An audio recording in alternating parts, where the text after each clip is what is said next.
دہی کھانے سے ڈپریشن اور ذہنی دباؤ سے چھٹکارا ملتا ہے۔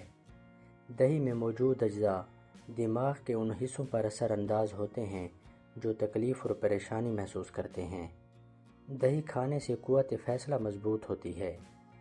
دہی کی بدولت تکلیف اور پریشانی محسوس کرنے والے اجزاء کی صلاحیت بہتر ہوتی ہے۔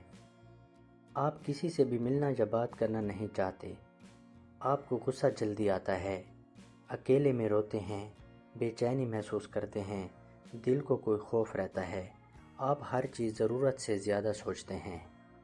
جو لوگ چلنے کے دوران اپنے کندھوں اور کمر کو جھکا لیتے ہیں تو انہیں چڑچڑے پن یا ناخوشگوار مزاج کا تجربہ ہوتا ہے۔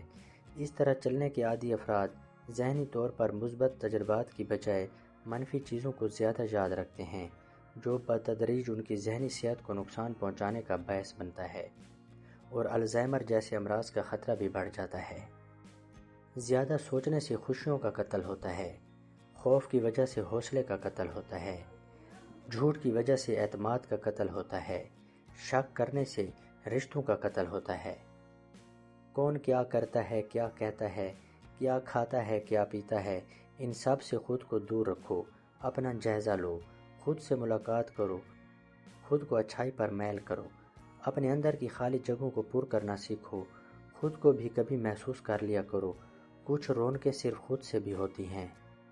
جب ہم کسی ایسے شخص کو دیکھتے ہیں جس سے ہمیں پیار ہو تو ہماری آنکھ میں موجود سیاہ دائرہ 45% تک بڑا ہو جاتا ہے۔ اگر کوئی شخص کم بولتا ہے مگر جب بولتا ہے تو اگر تیزی سے بولے تو وہ شخص اپنے اندر کچھ راز رکھتا ہے۔